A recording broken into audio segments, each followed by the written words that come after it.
여러분, 지금 대한민국에서 가장 무섭게 돈이 몰리고 있는 시장이 어디인지 아십니까? 바로 ETF 시장입니다. 불과 몇 년 전만 해도 ETF라는 단어는 일부 경제 전문가들이나 투자 고수들만 사용하는 어려운 금융 용어처럼 느껴졌습니다. 하지만 지금은 완전히 달라졌습니다. 현재 대한민국 ETF 시장 규모는 이미 150조 원을 넘어섰고, 이제는 300조 원 시대를 향해 폭발적으로 커지고 있습니다. 직장인도 사고, 자영업자도 사고, 은퇴를 준비하는 5060세대도 ETF를 모으고 있습니다. 심지어 월급을 막 받기 시작한 20대 사회 초년생들까지 스마트폰으로 ETF를 매수하고 있습니다. 그런데 정말 충격적인 사실이 하나 있습니다. 이렇게 수많은 사람들이 ETF를 사고 있지만 정작 대부분은 ETF가 정확히 무엇인지조차 제대로 모른 채 투자하고 있다는 겁니다. 유튜브에서 미국 ETF가 좋다고 하니까 사고, 뉴스에서 SP500이 계속 오른다고 하니까 따라 사고, 주변 친구가 ETF로 수익 났다고 하니까 뒤늦게 겁먹고 뛰어드는 겁니다. 그러다가 시장이 조금만 흔들리면 어떻게 됩니까? 갑자기 공포가 밀려옵니다. 미국 경제 망하는 거 아니야? 지금이라도 팔아야 되는 거 아니야? 내 돈 반토막 나는 거 아니야? 결국 가장 무서운 순간에 버티지 못하고 손해를 본 채 던져버립니다. 그리고 몇 달 뒤 시장이 다시 회복하면 그제야 후회합니다. 아, 괜히 팔았다. 여러분, 투자의 세계에서 가장 위험한 것은 하락장이 아닙니다. 내가 무엇을 사고 있는지도 모른 채 돈을 넣는 것입니다. 그렇다면 왜 세계 최고의 투자자 워렌 버핏은 죽기 전에 이런 말을 남겼을까요? 내가 죽으면 아내에게 남길 재산의 90%는 SP500 ETF에 투자하라. 여러분은 이 말의 의미를 생각해 보신 적 있으십니까? 전 세계 수천조 원을 움직이는 투자자가 왜 수많은 개별 종목이 아니라 ETF 하나를 가장 강력한 투자 무기로 선택했을까요? 왜 부자들은 ETF를 믿는 걸까요? 그리고 더 중요한 질문이 있습니다. 왜 평범한 월급쟁이들, 평범한 서민들, 특별한 정보도 없고 투자 실력도 없는 사람들이 ETF 하나만 제대로 이해해도 노후의 운명이 완전히 달라질 수 있는 걸까요? 오늘 영상에서는 바로 그 진실을 아주 쉽고 현실적으로 풀어드리겠습니다. 경제방송만 틀면 쏟아지는 어려운 단어들, 패시브, 액티브, 괴리율, 레버리지, 환해지 같은 복잡한 용어들 때문에 투자 자체를 포기하셨던 분들도 오늘 영상 하나만 끝까지 보시면 됩니다. 왜 ETF가 전 세계 돈의 흐름을 바꿔놓았는지, 왜 잘못된 ETF 하나가 여러분의 노후 자금을 녹여버릴 수도 있는지, 그리고 평범한 사람도 ETF 하나로 인생을 바꿀 수 있는 이유가 무엇인지 오늘 아주 명확하게 알려드리겠습니다. 그렇다면 이제 가장 중요한 질문으로 들어가 보겠습니다. 도대체 ETF가 뭐길래 이렇게 전 세계 투자금이 몰리고 있는 걸까요? 사실 ETF라는 단어 자체는 굉장히 어렵고 딱딱하게 느껴집니다. 상장지수 펀드, 인덱스, 추종지수 같은 말을 들으면 벌써 머리가 아파옵니다. 그런데 여러분, 투자라는 것은 원래 어려운 영어 단어로 이해하는 게 아니라 우리 일상으로 이해해야 절대 잊어버리지 않습니다. 그래서 제가 오늘 ETF를 대한민국 사람이라면 누구나 너무나 익숙한 음식 하나로 설명해 드리겠습니다. 바로 김밥입니다. 여러분이 가족들과 나들이를 가기 위해 집에서 김밥을 직접 만든다고 한번 상상해 보십시오. 제대로 된 김밥 한 줄을 만들려면 얼마나 많은 재료가 필요합니까? 햄도 들어가야 하고, 계란도 들어가야 하고, 시금치, 단무지, 우엉, 맛살까지 준비해야 합니다. 투자도 완전히 똑같습니다. 햄은 삼성전자라고 생각해 보십시오. 대한민국을 대표하는 초우량 기업입니다. 계란은 SK하이닉스입니다. 인공지능 시대의 핵심 반도체 기업이죠. 시금치는 엔비디아입니다. 전 세계 AI 시장을 장악하고 있는 괴물 기업입니다. 단무지는 애플입니다. 전 세계 사람들이 아이폰을 쓰는 한 절대 무너지지 않을 글로벌 기업입니다. 문제는 이런 기업들을 개별적으로 하나하나 직접 사려고 하면 생각보다 엄청난 돈이 필요하다는 겁니다. 삼성전자도 사고 싶고, 엔비디아도 사고 싶고, 애플도 사고 싶고, 미국 빅테크도 담고 싶습니다. 그런데 평범한 월급쟁이가 월급 받아서 이런 기업들을 전부 개별로 모으려면 정말 부담스럽습니다. 게다가 더 무서운 건 따로 있습니다. 내가 어렵게 큰맘 먹고 산 종목 하나가 갑자기 폭락하면 어떻게 됩니까? 기업 실적이 무너지거나 CEO 리스크가 터지거나 예상치 못한 악재가 나오면 내 소중한 돈도 같이 박살나는 겁니다. 김밥 재료 하나가 상해버리면 김밥 전체 맛이 망가지는 것과 똑같습니다. 그런데 ETF는 완전히 다른 방식입니다.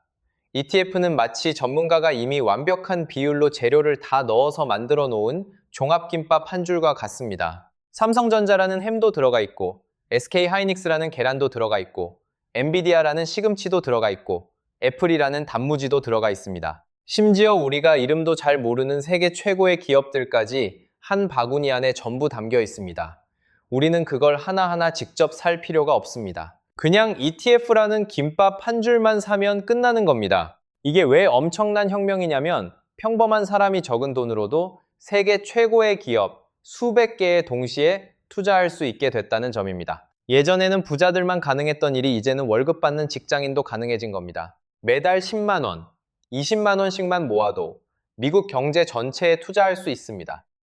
삼성전자 하나에 올인하는 것도 아니고 엔비디아 하나에 목숨 거는 것도 아닙니다. 수백 개 기업이 동시에 내 돈을 위해 일하기 시작하는 겁니다. 그리고 여기서 가장 중요한 개념이 바로 분산 투자입니다. ETF 안에는 수많은 기업이 들어있기 때문에 한 기업이 흔들려도 전체가 무너지지 않습니다.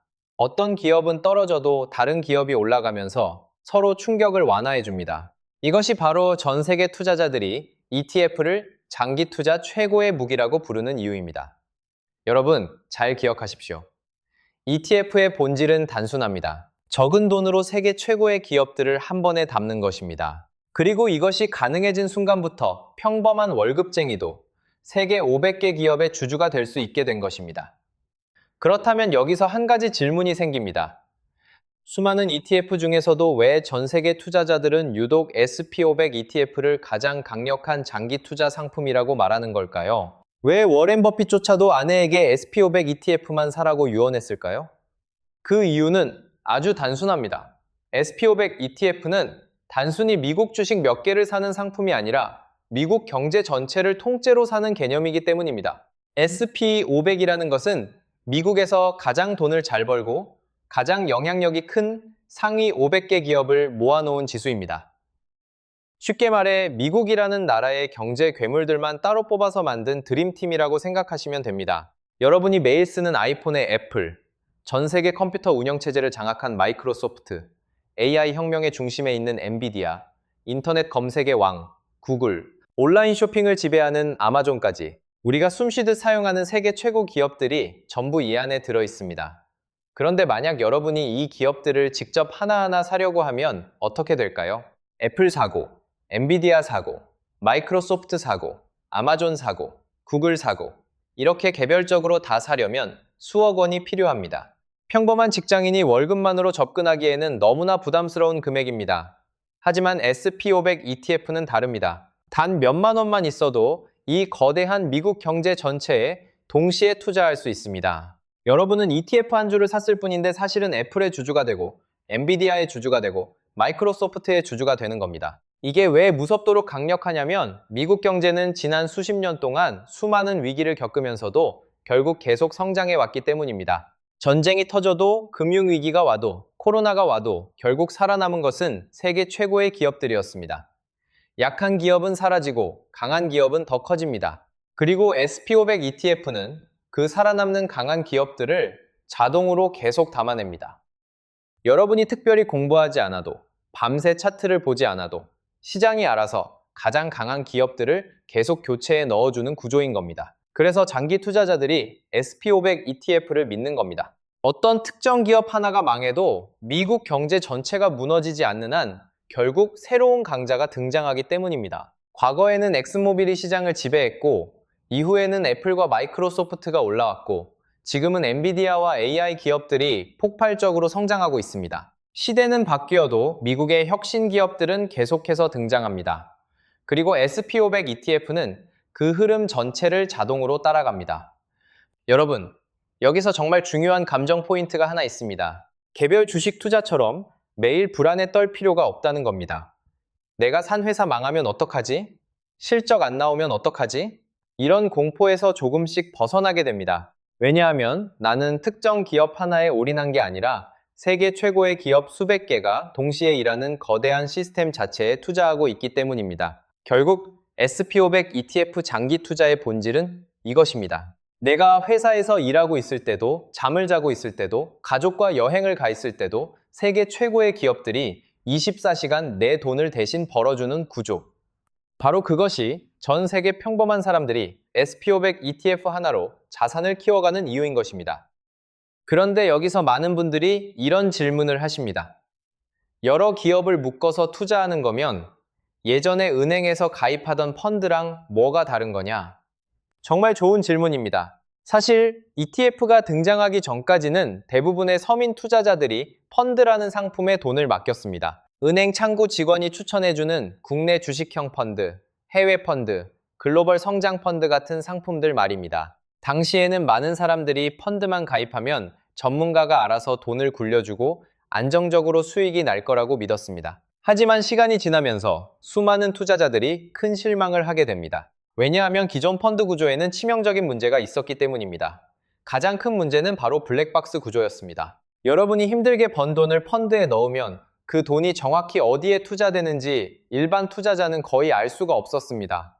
오늘 내 돈이 어떤 종목에 들어갔는지, 비중이 어떻게 바뀌었는지, 리스크는 얼마나 커졌는지 제대로 확인하기 어려웠습니다. 그냥 전문가가 알아서 해주겠지 믿고 맡기는 구조였습니다. 말 그대로 내 돈이 어디 있는지도 모르고 맡기는 구조였던 겁니다. 게다가 더 큰 문제는 수수료였습니다. 펀드 매니저가 직접 종목을 고르고 사고팔고 리서치를 한다는 이유로 엄청난 운용 수수료를 받아갔습니다. 보통 1%에서 많게는 2% 가까운 수수료가 매년 빠져나갔습니다. 문제는 여기서 끝이 아닙니다. 투자자가 돈을 벌든 잃든 운용사는 수수료를 꼬박꼬박 챙겨갔다는 겁니다. 여러분 계좌가 반토막이 나도 운용사는 계속 돈을 가져갑니다. 투자자는 피눈물을 흘리는데 운용사는 배부른 구조였던 겁니다. 환매도 굉장히 불편했습니다. 일반 주식처럼 오늘 팔고 내일 현금이 들어오는 게 아니었습니다. 갑자기 돈이 필요해서 펀드를 해지하려고 해도 며칠씩 기다려야 했습니다. 시장이 폭락할 때는 팔고 싶어도 바로 팔 수도 없었습니다. 투자자는 답답하고 불안한데 시스템은 너무 느렸던 겁니다. 그런데 ETF는 이런 기존 펀드의 문제를 완전히 뒤집어버린 금융혁명이었습니다. ETF의 가장 강력한 무기는 두 가지입니다. 첫 번째는 압도적인 투명성입니다. 이제는 내가 투자한 ETF 안에 어떤 기업이 들어있는지 실시간으로 확인할 수 있습니다. 애플 비중이 얼마인지, 엔비디아가 얼마나 들어있는지, 삼성전자가 몇 %인지 전부 공개됩니다. 더 이상 깜깜이 블랙박스가 아닙니다. 내가 내 돈의 흐름을 직접 통제할 수 있게 된 겁니다. 두 번째는 말도 안 되게 저렴한 수수료입니다. 기존 펀드가 매년 1, 2%씩 수수료를 떼어갈 때 ETF는 0.03%, 0.05%, 많아야 0.07% 수준입니다. 숫자로 보면 별 차이 없어 보이죠? 그런데 여러분, 투자에서 가장 무서운 것은 복리입니다. 복리는 내 돈만 불리는 게 아닙니다. 수수료도 복리로 계속 빠져나갑니다. 20년, 30년 장기 투자하면 이 차이가 엄청난 격차를 만듭니다. 예를 들어 똑같이 1억 원을 투자했다고 가정해 보겠습니다. 한 사람은 연 1.5% 수수료를 내는 펀드에 투자했고 다른 사람은 0.05% ETF에 투자했습니다. 처음에는 별 차이 없어 보입니다. 하지만 20년이 지나면 어떻게 될까요? 수수료로만 수천만 원 차이가 벌어집니다. 여러분의 노후 자금이 조용히 녹아버리는 겁니다. 그래서 진짜 장기 투자자들은 수수료에 집착하는 겁니다. 여기서 반드시 기억하셔야 할 핵심 문장이 있습니다. 수수료 1% 차이가 20년 뒤 노후를 완전히 바꿉니다. 많은 사람들은 어떤 종목이 오를지만 고민합니다. 하지만 진짜 부자들은 불필요하게 빠져나가는 비용부터 막습니다. ETF가 전 세계 투자 시장을 뒤집은 이유도 바로 여기에 있습니다.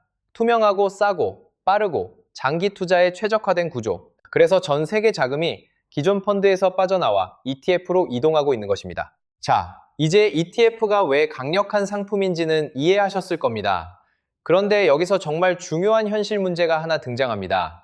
ETF도 아무거나 사면 안 된다는 겁니다. 요즘 스마트폰 주식 앱에 들어가 보면 ETF 종류가 정말 미친 듯이 많습니다.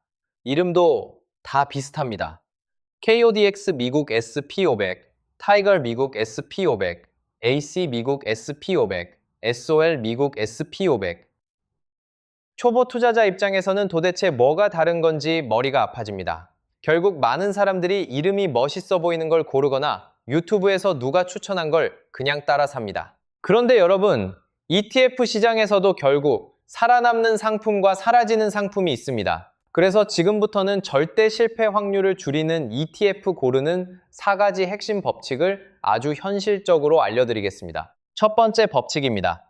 무조건 덩치 큰 ETF를 사십시오. 이건 정말 중요합니다. ETF를 고를 때 가장 먼저 봐야 하는 것이 바로 순자산 총액, 즉 AUM입니다. 쉽게 말해서 얼마나 많은 사람들이 그 ETF에 돈을 맡겼느냐를 보는 겁니다. 여러분이 처음 가는 동네에서 밥집을 고른다고 생각해 보십시오. 손님 하나도 없는 식당과 사람들이 줄 서서 기다리는 맛집이 있습니다. 어디로 들어가시겠습니까? 당연히 줄 서 있는 집으로 갑니다. ETF도 완전히 똑같습니다. 사람들이 돈을 가장 많이 넣어둔 ETF는 그만큼 신뢰가 있다는 뜻입니다. 대한민국 ETF 시장에서 대표적인 메이저 브랜드가 바로 KODEX와 타이거리입니다. 삼성자산운용, 미래에셋 같은 거대한 운용사들이 만든 ETF들이죠. 이런 메이저 ETF들은 순자산 규모가 수조 원 단위입니다. 거래도 활발하고 상장 폐지 위험도 거의 없습니다. 반대로 이름도 처음 듣는 작은 ETF들은 거래량이 너무 적어서 어느 날 갑자기 운용사가 상품을 없애버리는 경우도 있습니다. 상폐가 되면 원금은 돌려받더라도 굉장히 번거롭고 투자 흐름이 끊깁니다. 그래서 초보 투자자일수록 무조건 덩치 큰 ETF만 사셔야 합니다. 두 번째 법칙은 수수료를 무조건 낮게 가져가라는 겁니다. 여러분, 투자 세계에서 수수료는 보이지 않는 세금입니다. 많은 분들이 에이, 겨우 0.01% 차이가 얼마나 크겠어? 라고 생각합니다. 그런데 장기 투자에서는 이 작은 차이가 정말 무섭습니다. 예를 들어 ETF 수수료가 0.05%인 상품과 0.5%인 상품이 있다고 생각해 보십시오. 처음에는 별 차이 없어 보입니다. 하지만 10년, 20년 복리가 쌓이면 수천만 원 차이가 벌어질 수 있습니다. 여러분이 잠자는 동안에도 수수료는 계속 빠져나갑니다. 내가 돈 버는 속도보다 비용이 새는 속도가 빨라지면 결국 노후 자산은 생각보다 훨씬 작아집니다. 그래서 진짜 장기 투자자들은 어떤 ETF가 더 싸냐를 집요하게 따집니다. 세 번째 법칙은 거래량과 괴리율입니다. 이건 초보자들이 가장 많이 놓치는 부분입니다. ETF도 결국 주식처럼 시장에서 사고 파는 상품입니다. 그런데 거래량이 너무 적은 ETF는 문제가 생깁니다. 사고 싶을 때 가격이 튀고 팔고 싶을 때 잘 안 팔립니다.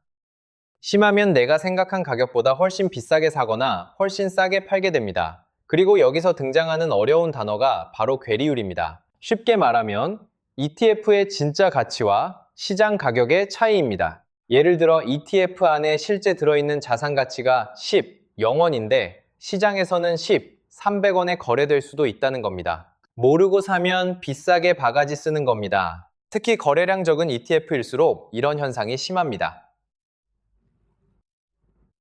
그래서 여러분은 무조건 메이저 ETF만 고르셔야 합니다. 거래량 많고 순자산 크고 사람들이 가장 많이 거래하는 ETF가 결국 가장 안전합니다. 그리고 마지막 네 번째 법칙입니다. 바로 분배금을 확인하는 겁니다. 여러분, 부동산 투자 좋아하는 사람들이 왜 건물을 사고 상가를 삽니까? 매달 월세가 나오기 때문입니다. ETF도 똑같습니다. ETF 안에 들어있는 기업들이 배당금을 지급하면 그것이 모여서 투자자에게 분배금 형태로 들어옵니다. 쉽게 말해 ETF의 배당은 주식판 월세라고 생각하시면 됩니다. 최근에는 특히 월배당 ETF가 엄청난 인기를 끌고 있습니다. 매달 현금이 따박따박 들어오기 때문입니다. 은퇴자 입장에서는 정말 매력적입니다. 월급은 끊겼는데 ETF가 매달 현금 흐름을 만들어주는 겁니다. 어떤 사람들은 그 돈으로 생활비를 쓰고 또 어떤 사람들은 받은 분배금을 다시 ETF에 재투자합니다.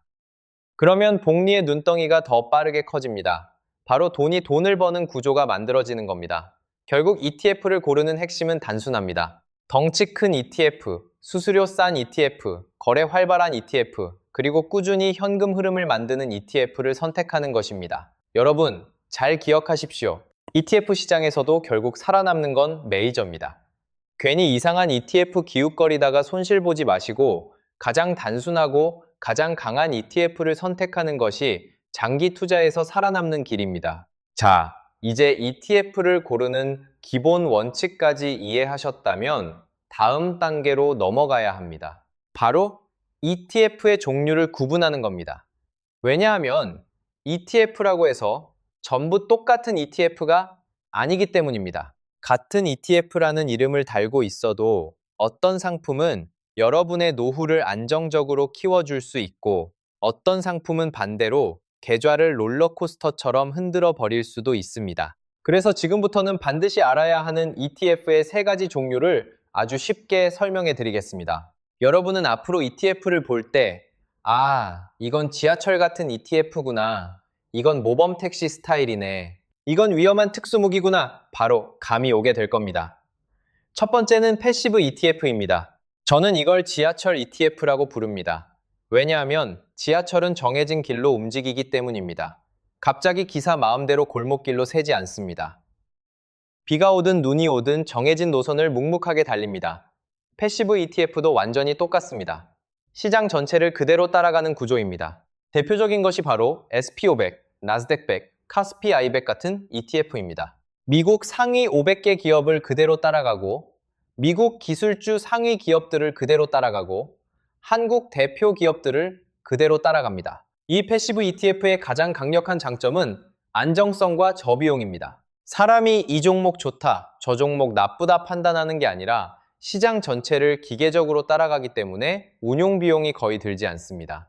그래서 수수료도 가장 쌉니다. 그리고 장기적으로 보면 대부분의 액티브 투자자들보다 패시브 ETF가 더 좋은 성과를 냈다는 연구 결과도 정말 많습니다. 왜냐하면 결국 시장 전체는 장기적으로 우상향하기 때문입니다. 그래서 여러분이 반드시 기억해야 할 핵심 문장이 있습니다.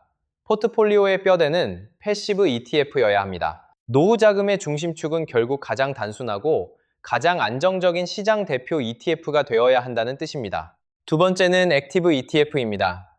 이건 제가 모범택시 ETF라고 부릅니다. 패시브 ETF가 정해진 길만 가는 지하철이라면 액티브 ETF는 운전기사의 실력으로 더 빠른 길을 찾아가는 택시 같은 개념입니다. 펀드 매니저가 직접 종목을 선택합니다. 요즘 AI가 뜬다, 반도체가 강하다, 이 기업은 앞으로 더 성장할 것 같다, 이런 판단을 하면서 시장보다 더 높은 수익을 노리는 겁니다.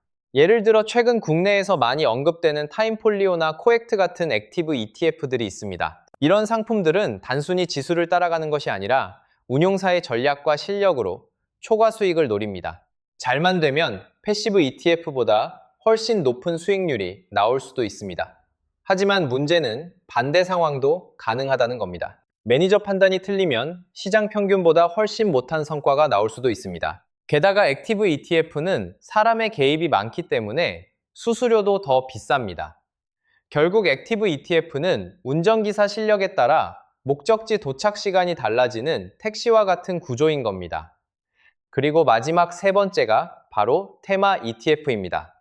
이건 정말 강력하지만 동시에 가장 위험한 특수무기입니다. 최근 유튜브나 뉴스에서 가장 많이 언급되는 ETF들이 대부분 이 테마 ETF입니다. AI ETF, 로봇 ETF, 반도체 ETF, 2차전지 ETF 같은 상품들 말입니다.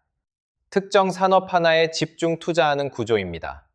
만약 내가 예상한 산업이 제대로 폭발하면 엄청난 수익이 나옵니다. 실제로 AI 열풍 때 관련 ETF들은 몇 달 만에 폭등하기도 했습니다. 하지만 여러분, 여기에는 반드시 대가가 따릅니다. 특정 산업은 사이클이 굉장히 강합니다.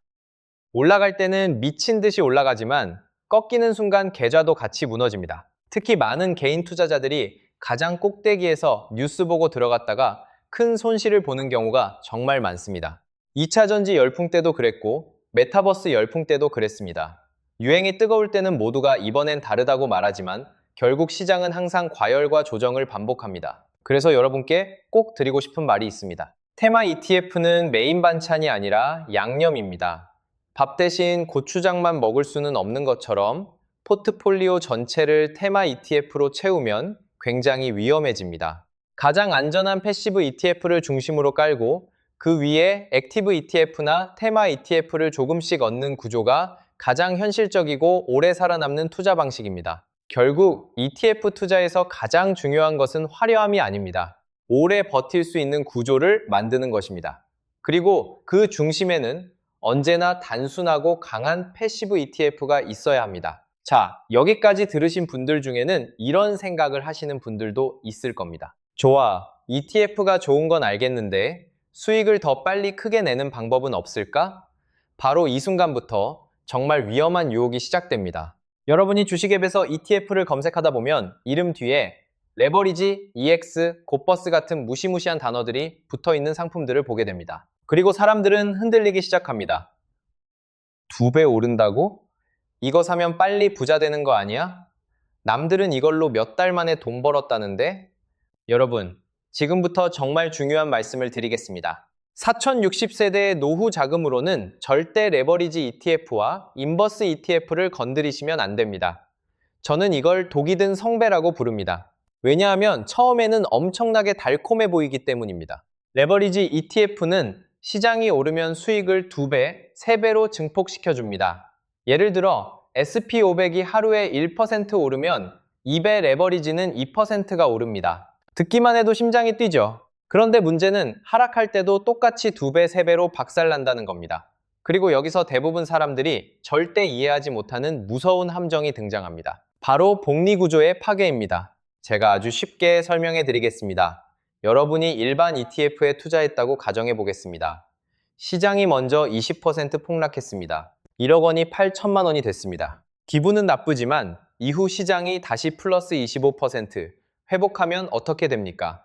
다시 원금 1억 원으로 돌아옵니다. 그런데 같은 상황에서 2배 레버리지 ETF를 샀다면 이야기가 완전히 달라집니다. 시장이 20% 빠질 때 여러분 계좌는 40%가 됩니다. 1억 원이 순식간에 6천만 원으로 박살납니다. 그리고 이후 시장이 다시 플러스 25% 회복하면 레버리지는 플러스 50%가 오르겠죠. 그런데 6천만 원에서 50% 올라봐야 9천만 원입니다. 여러분, 여기서 정말 소름 돋는 핵심 문장이 나옵니다. 시장은 회복됐는데 내 돈은 회복되지 않았습니다. 이것이 바로 레버리지 ETF의 가장 무서운 본질입니다. 시장이 횡보하고 흔들리는 과정 자체가 여러분 돈을 계속 갉아먹습니다. 시간이 길어질수록 계좌는 스스로 녹아내리는 구조가 되는 겁니다. 그래서 레버리지 ETF는 원래 단기 트레이딩용 상품입니다. 하루 이틀 방향성 맞추는 전문 투자자들이 쓰는 도구에 가깝습니다. 그런데 아무것도 모르는 개인 투자자들이 노후 자금을 넣고 장기 투자하면 어떻게 되겠습니까? 결국 변동성에 계좌가 찢겨 나갑니다. 특히 가장 위험한 분들이 바로 5060세대입니다. 은퇴 자금은 한번 크게 무너지면 다시 회복할 시간이 없습니다. 20대는 다시 벌 수 있지만 은퇴를 앞둔 사람은 시간이 없습니다. 그래서 여러분, 노후 자금으로 레버리지 ETF는 절대 금지입니다. 수익률이 아니라 생존이 우선입니다. 그리고 더 위험한 것이 바로 인버스 ETF입니다. 인버스 ETF는 시장이 떨어질 때 돈 버는 구조입니다. 쉽게 말해 대한민국 경제가 망하고 미국 증시가 폭락해야 내 계좌가 올라가는 상품입니다. 최근 유튜브나 뉴스 보면 항상 공포를 팔아먹는 사람들이 있습니다. 곧 대폭락 온다. 미국 끝났다. 세계 금융위기 온다. 이번엔 진짜 다르다. 이런 말 들으면 사람들은 겁먹습니다. 그리고 인버스 ETF를 사기 시작합니다. 그런데 여러분, 역사적으로 시장은 어땠습니까? 전쟁이 와도, 금융위기가 와도, 코로나가 와도 결국 시장은 장기적으로 우상향했습니다. 왜냐하면 인간은 계속 발전하기 때문입니다. 기업은 계속 혁신하고 기술은 계속 발전합니다. 애플이 등장했고 엔비디아가 등장했고 AI 산업이 만들어졌습니다. 인류는 계속 앞으로 갑니다. 그런데 인버스 ETF는 그 반대에 돈을 거는 상품입니다. 인간 발전과 자본주의 성장의 반대편에 서는 겁니다. 물론 단기적으로 시장은 폭락할 수 있습니다. 하지만 대부분의 개인 투자자들은 그 타이밍을 맞추지 못합니다. 결국 공포에 사서 시장이 회복될 때 계좌만 녹아내립니다. 그래서 여러분은 반드시 기억하셔야 합니다. 장기 투자에서 가장 중요한 것은 시장 붕괴에 베팅하는 것이 아니라 인류의 성장에 올라타는 것입니다. 결국 평범한 투자자가 오래 살아남는 방법은 단순합니다. 레버리지로 한 방을 노리지 말고 인버스로 세상 망하기를 기다리지 말고 가장 강한 시장 전체를 꾸준히 모아가는 것입니다. 그것이 결국 가장 지루하지만 가장 강력한 부자의 길입니다. 자, 이제 여러분은 레버리지와 인버스라는 가장 위험한 함정까지 피할 수 있게 되셨습니다. 그런데 ETF 시장에는 초보 투자자들이 마지막으로 가장 많이 헷갈려하는 또 하나의 함정이 남아 있습니다. 바로 ETF 이름 뒤에 붙어 있는 영어 알파벳 H입니다. 여러분도 아마 주식 앱에서 이런 상품들 많이 보셨을 겁니다. 미국 SP500H, 나스닥 100H 이런 식으로 뒤에 괄호를 치고 H가 붙어 있는 상품들 말입니다. 처음 보는 사람들은 대부분 이렇게 생각합니다. 뭔가 더 안전한 옵션인가? 전문가용 기능인가? H 붙은 게 더 좋은 거 아니야? 그런데 여러분, 이 H의 의미를 정확히 모르고 투자하면 나도 모르는 사이에 내 수익률이 계속 깎여 나갈 수 있습니다. 이 H는 바로 환해지의 약자입니다. 쉽게 말해 환율 변동을 막아주는 기능입니다. 우리가 미국 ETF에 투자하면 사실 두 가지에 동시에 투자하는 겁니다. 하나는 미국 주식 자체의 움직임이고 다른 하나는 달러 환율입니다. 예를 들어 미국 주식이 올라도 달러 가치가 떨어지면 수익률이 줄어들 수 있고 반대로 미국 주식이 조금 떨어져도 달러가 강해지면 손실이 줄어들 수도 있습니다. 그런데 환해지 ETF는 이 환율 변동 효과를 없애버리는 구조입니다. 나는 주식만 투자할 거고 환율 영향은 제거할래요 라는 개념인 겁니다. 얼핏 들으면 굉장히 좋아 보입니다. 환율 변동 스트레스 없고 깔끔해 보입니다. 그런데 여기에는 생각보다 큰 함정이 숨어 있습니다. 첫 번째 문제는 바로 숨겨진 비용입니다. 환율을 고정하려면 운용사가 계속 달러와 원화 사이에서 복잡한 해지 작업을 해야 합니다. 그리고 그 과정에서 비용이 발생합니다. 결국 투자자가 더 높은 수수료를 부담하게 되는 겁니다. 겉으로는 잘 안 보이지만 장기적으로 보면 수익률이 조금씩 계속 깎여 나갑니다. 여러분이 ETF 투자에서 가장 중요하게 생각해야 하는 것이 저비용 구조라고 말씀드렸죠? 그런데 환해지는 그 장점을 일부 희생시키는 겁니다. 하지만 진짜 중요한 문제는 두 번째입니다. 바로 달러의 방어력을 스스로 없애버린다는 점입니다. 여러분, 세계 경제에 큰 위기가 터지면 어떤 일이 벌어질까요? 주식시장은 폭락합니다. 사람들은 공포에 빠집니다. 그런데 그 순간 전 세계 자금은 어디로 몰릴까요? 바로 달러입니다. 왜냐하면 달러는 세계에서 가장 안전한 자산 중 하나로 여겨지기 때문입니다. 실제로 경제 위기가 올 때마다 미국 달러는 강해지는 경우가 많았습니다. 코로나 때도 그랬고 금융위기 때도 그랬습니다. 한국 주식이 무너지고 미국 주식도 흔들릴 때 달러 환율은 오히려 급등하는 경우가 많습니다. 바로 이때 무해지 ETF를 가진 사람들은 달러 상승 효과 덕분에 손실을 일부 방어받게 됩니다. 주식이 빠져도 달러가 올라주면서 충격을 완화해주는 겁니다. 그래서 여러분이 반드시 기억해야 할 핵심 문장이 있습니다. 달러는 경제 위기 때 내 자산의 에어백 역할을 합니다.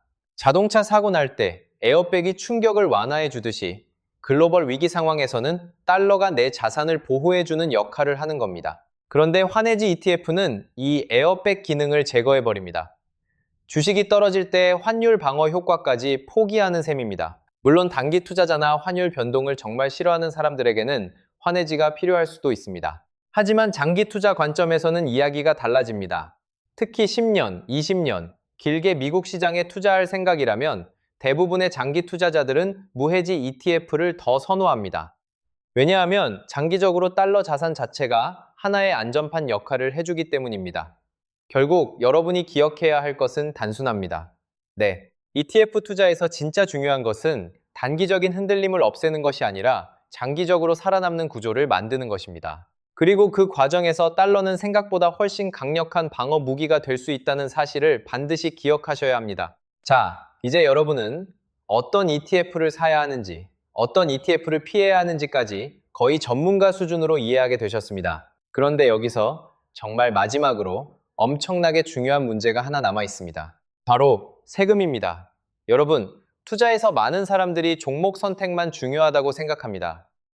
어떤 ETF가 더 오를까? 어떤 산업이 뜰까? 여기에만 집중합니다. 그런데 진짜 부자들은 조금 다르게 생각합니다. 그들은 먼저 어떻게 하면 세금을 덜 낼 수 있을까를 고민합니다. 왜냐하면 아무리 좋은 ETF를 사도 계좌를 잘못 고르면 결국 손해이기 때문입니다. 지금부터 여러분께 정말 중요한 현실을 말씀드리겠습니다. 많은 분들이 일반 증권 계좌에서 미국 ETF를 사고 있습니다.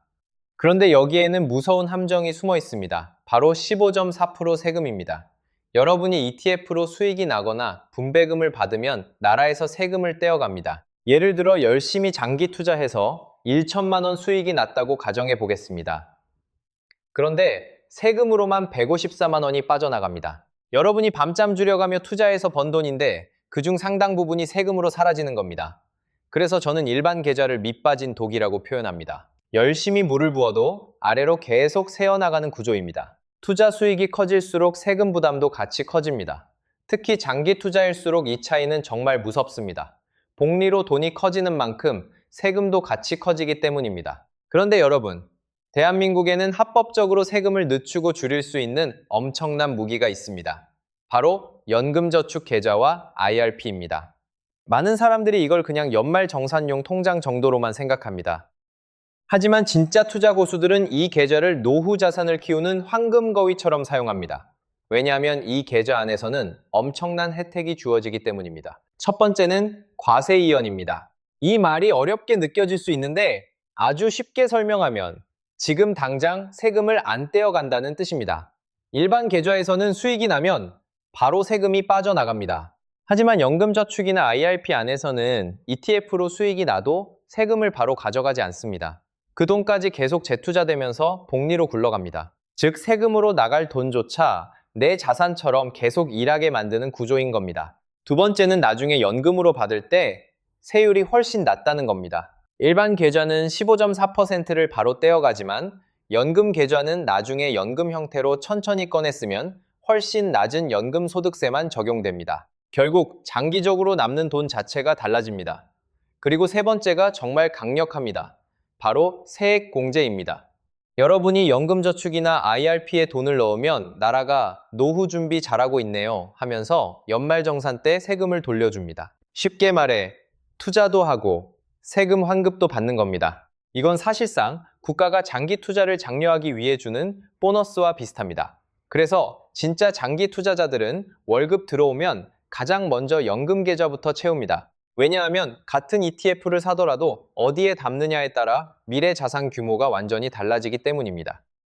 여러분이 SP500 ETF를 샀다고 해서 끝이 아닙니다. 그 ETF를 일반 계좌에 넣을지 연금 저축 계좌에 넣을지가 훨씬 더 중요할 수도 있습니다.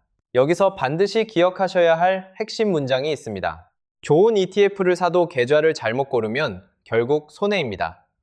투자 실력보다 더 중요한 것이 세금 구조일 수 있다는 뜻입니다. 결국 부자들은 단순히 수익률만 보는 것이 아니라 세금이 새어나가는 구조까지 통제합니다. 그리고 바로 그 차이가 시간이 지나면서 엄청난 자산 격차를 만들어내는 것입니다. 자, 이제 마지막으로 정말 중요한 이야기를 해보겠습니다. 같은 ETF를 투자하더라도 나이에 따라 전략은 완전히 달라져야 합니다.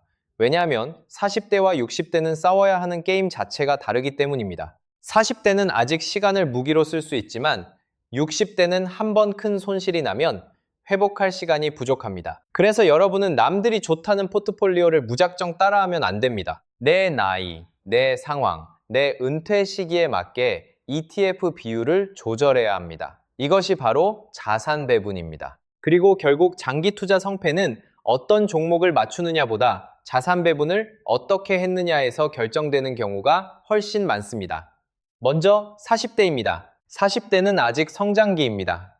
물론 현실은 굉장히 힘듭니다. 자녀 교육비 들어가고 대출 갚아야 하고 회사 스트레스도 가장 큰 시기입니다. 하지만 반대로 생각하면 아직 여러분에게는 시간이 있습니다. 은퇴까지 최소 15년, 길게는 20년 이상의 시간이 남아 있습니다. 이 시간은 엄청난 무기입니다. 그래서 40대는 너무 보수적으로만 투자할 필요가 없습니다. 저는 기본적으로 70% 정도는 SP500이나 나스닥100 같은 미국 시장 대표 ETF에 넣는 것을 추천드립니다. 결국 장기적으로 세계 경제 성장의 중심은 미국 기술 기업들이 될 가능성이 높기 때문입니다. 그리고 나머지 20% 정도는 배당 성장 ETF로 가져가는 겁니다. 단순히 배당만 많이 주는 게 아니라 시간이 갈수록 배당 자체가 성장하는 기업들 말입니다. 이런 ETF들은 장기적으로 현금 흐름과 성장성을 동시에 잡을 수 있습니다. 그리고 마지막 10% 정도만 AI, 반도체, 로봇 같은 미래 테마 ETF로 가져가는 겁니다. 왜냐하면 아직 여러분에겐 실패를 회복할 시간이 있기 때문입니다. 여기서 반드시 기억하셔야 할 문장이 있습니다. 아직 시간은 여러분 편입니다. 40대의 가장 강력한 무기는 돈이 아니라 시간입니다. 시장이 흔들려도 꾸준히 적립하면서 버티는 것이 결국 가장 강한 전략이 됩니다. 그리고 50대로 넘어가면 이야기가 조금 달라집니다. 50대는 전환기입니다. 이제는 단순히 공격적으로 자산을 불리는 것보다 내가 만든 자산을 어떻게 지킬 것인가가 중요해집니다. 왜냐하면 은퇴가 현실로 다가오기 시작하기 때문입니다. 이 시기에는 시장이 크게 폭락했을 때 회복 시간이 점점 줄어듭니다. 그래서 저는 50대부터는 조금 더 균형 잡힌 포트폴리오가 필요하다고 생각합니다. 예를 들어 50% 정도는 여전히 SP500 같은 시장 대표 ETF로 성장성을 가져갑니다. 왜냐하면 물가 상승률을 이기려면 결국 주식 자산이 필요하기 때문입니다. 하지만 동시에 30% 정도는 배당 ETF로 현금 흐름을 강화하고 20% 정도는 채권 ETF 같은 안정 자산을 넣어주는 겁니다. 시장이 폭락할 때 채권은 일종의 충격 흡수 장치 역할을 해줍니다. 결국 50대부터는 공격과 방어의 균형이 핵심이 됩니다.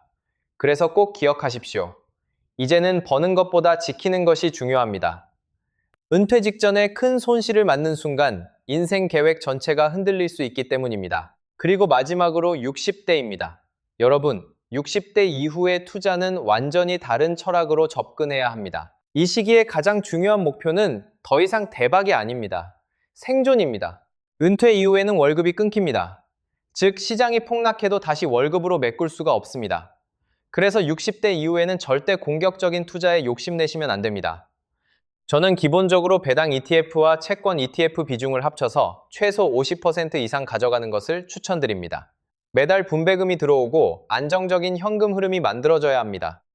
그래야 시장이 흔들려도 생활 자체가 흔들리지 않습니다. 그리고 반드시 일정 수준 이상의 현금도 보유하셔야 합니다. 왜냐하면 은퇴 이후에는 기다릴 수 있는 힘이 굉장히 중요하기 때문입니다.